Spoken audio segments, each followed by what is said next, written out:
ಅದಕ್ಕೆಂದರೆ ಇಬ್ಬರು ನೀವು ಮತ್ತು ಅಂದರೆ ಈ ರೀತಿ ಘಟನೆ ಆಗಬಾರ್ದಿತ್ತಂತ ಈಗ ಅನಿಸಿರುತ್ತೆ, ಪಶ್ಚಾತ್ತಾಪ ಆಗಿದೆ. ಬಟ್ ಇದೆಲ್ಲವನ್ನು ಆಗಲೇ ಸರಿ ಮಾಡ್ಕೊಳ್ಳೋಂಥ ಪ್ರಯತ್ನಗಳಾಗಿದ್ದರೆ ಲೈಫಲ್ಲಿ ಹಿಂಗೆ ಆಗ್ತಿರ್ಲಿಲ್ಲ ಅಂತ ಅನ್ನಿಸ್ತಾ. ಸೊ ಎಲ್ಲ ಒಂದು ರೀತಿ ಜನ ಮಾತಾಡ್ಕೊಳ್ತಾ ಇದ್ದಾರೆ, ಅಂದರೆ ಈ ನಾಟಕ ಬೇಕಿತ್ತಾ, ಆವಾಗಲೇ ಸರಿ ಮಾಡ್ಕೋಬೋದಿತ್ತಲ್ಲ, ಈ ರೀತಿಯ ಬಹಿರಂಗವಾಗಿ ಮಾತನಾಡುವಂಥದ್ದು ಬೇಕಿತ್ತಾ ಅನ್ನೋಂಥದ್ದು. ಅದನ್ನು ಹೆಂಗೆ ತೊಗೊಂಡ್ರಿ ಇಬ್ಬರು ಅಂತ? ಇಲ್ಲ, ಒಂದು 2 ಸತಿ ನಾವು ಸ್ಟಾಪ್ ಮಾಡಿದ್ದು, ಬೇಡ ಇದೆಲ್ಲ ಚೆನ್ನಾಗಿರಲ್ಲ ಹಂಗೆ ಹಿಂಗೆ ಅಂತ. ಅದಾದಮೇಲೆ ನಾನು ಮಧ್ಯೆ ಒಂದೂವರೆ ತಿಂಗಳು ನಾನು ಪ್ರಮೋಷನಿಗೆಲ್ಲ ಹೊರಟ್ಬಿಟ್ಟೆ. ಆಲ್ ಓವರ್ ಕರ್ನಾಟಕ ಎಲ್ಲ ಕಡೆ ಬಸ್ಸು ಅದು ಇದು ಎಲ್ಲ ಕಡೆ ಪ್ರಮೋಷನಿಗೆ ಹೊರಟಾಗ ನಾನು ಸ್ವಲ್ಪ ಈ ಕಡೆ ಮಾತಾಡ್ಸೋದಲ್ಲಿ ಫೋನ್ ಮಾಡೋದಲ್ಲಿ ಸ್ವಲ್ಪ ಕಡಿಮೆ ಮಾಡಿದೆ. ಆವಾಗ ಇಲ್ಲಿ ಒಂದು ಕಡೆ ಎಲ್ಲ ಒಂದು ಸ್ವಲ್ಪ ಜನ ಬಿಡಬೇಡ, ಹಂಗೆ ಬಿಡಬೇಡ, ಹಿಂಗೆ ಬಿಡಬೇಡ ಅಂತ ಒಂದಿಷ್ಟು ಜನ ಮಾಡಿದರು. ನಾನು ಯಾರಿಗೂ ಏನು ಕೆಟ್ಟದ್ದು ಬಯಸಲ್ಲ, ಅವತ್ತು ಹೇಳಿದ್ದೆ. ಅವರೆಲ್ಲರಿಗೂ ಥ್ಯಾಂಕ್ಸ್ ಹೇಳ್ತೀನಿ.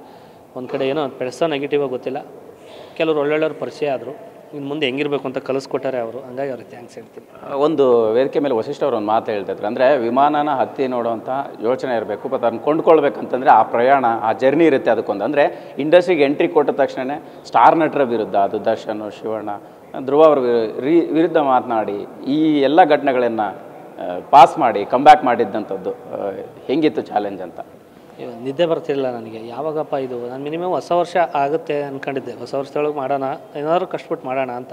ಬಟ್ ಸಾಹಸ ಇದೆಯಲ್ಲ, ಈಗ ನಾವು ಒಬ್ಬರು ಹೀರೋನ ಮೀಟ್ ಮಾಡಬೇಕು ಅಂದರೆ ಸುಮಾರು ಸ್ಟೆಪ್ಗಳನ್ನ ದಾಟಿ ಹೋಗ್ಬೇಕು ಅಲ್ಲಿಗೆ, ಅಲ್ಲಾರು ಕಷ್ಟ ಆಗುತ್ತೆ. ಡೈರೆಕ್ಟ್ ಹೋಗ್ತಿದ್ದಂಗೆ ನಾವು ಹಿಂಗೆ ಮಾತಾಡ್ಸೋಕ್ಕಾಗಲ್ಲ. ಬೌನ್ಸರ್ನ ಇದು ಪಾಸ್ ಮಾಡಬೇಕು, ಅಲ್ಲಿಂದ ಅವ್ರು ಪಾಸ್ ಮಾಡಬೇಕು, ಅವ್ರನ್ನ ಆಮೇಲೆ ಮೀಟ್ ಮಾಡಬೇಕು ಅಂದರೆ ತುಂಬ ಕಷ್ಟ ಇದೆ. ಅದಕ್ಕೆಲ್ಲ ಒಂದಿಷ್ಟು ಪ್ಲ್ಯಾನ್ಗಳು ಮಾಡಿ ಸುಮಾರು ಹಿಂಗಾದ್ರೆ ಹಿಂಗೆ ಆಗಲ್ಲ, ಇದಕ್ಕೆ ನಾವು ಪಶ್ಚಾತ್ತಾಪ ಪಟ್ಟಿರೋದ್ರಿಂದ ನಾವು ಅಫಿಷಿಯಲಾಗಿ ಹೋಗಿ ಬೈಟ್ಸ್ ತಗೊಂಡಾಗ ಆಗಲ್ಲ, ಇದು ತಪ್ಪಾಗಿರೋದ್ರಿಂದ ನಾವು ಎಲ್ಲಿ ಸಿಗ್ತಾರೆ ಅಲ್ಲಿಗೆ ಹೋಗಿ ಖಾಲಿ ಬಿಡಬೇಕು ಅಂತ ಉದ್ದೇಶದಿಂದ ನಾವೆಲ್ಲದಕ್ಕೂ ರೆಡಿಯಾಗಿದ್ದೋ ಕ್ಷಮೆ ಕೇಳೋಕ್ಕೆ. ಅದು ಮುಗೀತು. ಇದು ಮುಗಿದ ಮೇಲೆ ವಸಿಷ್ಠಣ್ಣವ್ರು ಕೂಡ ಅವತ್ತಿಂದ ನನಗೆ ಒಂದು 7-8 ವರ್ಷದಿಂದ ಅವರ ಒಂದು ಪ್ರೀತಿ ವಿಶ್ವಾಸ ಚೆನ್ನಾಗಿದೆ. ಬ್ರದರ್ ಥರ ಅವತ್ತಿಂದ ಸಾಥ್ ಕೊಡ್ತವ್ರೆ, ಇವತ್ತು ಬಂದು ಕೂಡ ಚೆನ್ನಾಗಿ ಆಶೀರ್ವಾದ ಮಾಡಿದರು. ಅವರ ಪ್ರೀತಿಗೆ ಯಾವತ್ತೂ ಚಿರಋಣಿಯಾಗಿದೆ. ಮನೋ ಲೈಫಲ್ಲಿ ಇಷ್ಟು ಅಂದರೆ ಇಂಥ ಎಲ್ಲ ಘಟನೆ ನಡೀತು. ನೀವು ಹೇಳ್ತಾ ಇದ್ರಿ ನನಗೆ ವಿರೋಧಿಗಳಿದ್ದಾರೆ, ನಾನು ಸಿನಿಮಾ ಇಂಡಸ್ಟ್ರಿಯಲ್ಲಿ ಬೆಳಿಬಾರ್ದಂಥ ಈ ಥರದ್ದೆಲ್ಲ ಘಟನೆಗಳು ನಡೀತಾ ಇದೆ ಅಂತ. ಈಗ ನಿಮ್ಮ ವಿರೋಧಿಗಳು ಕಡಿಮೆ ಆಗಿದ್ದಾರೆ ಅಂತ ಅನ್ನಿಸ್ತಿದೆಯಾ? ಯಾರವರು ಇದರ ಹಿಂದೆ ಷಡ್ಯಂತ್ರ ಅಂತ ಹೇಳ್ತಿದ್ದಾರೆ, ಅದೆಲ್ಲ ಗೊತ್ತಾಯ್ತಾ?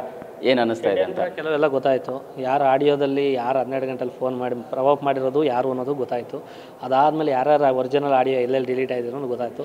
ಈಗ ಅವೆಲ್ಲ ನಾವು ಕೆಣಕೊಂಡು ಆಡಿಯೋಗಳು ಬಿಡ್ತಾ ಹೋದರೆ ಮತ್ತೆ ನಾವು ಕೆಲಸ ಮಾಡೋಕ್ಕಾಗಲ್ಲ, ಮತ್ತು ಅವ್ರು ಬರ್ತಾರೆ.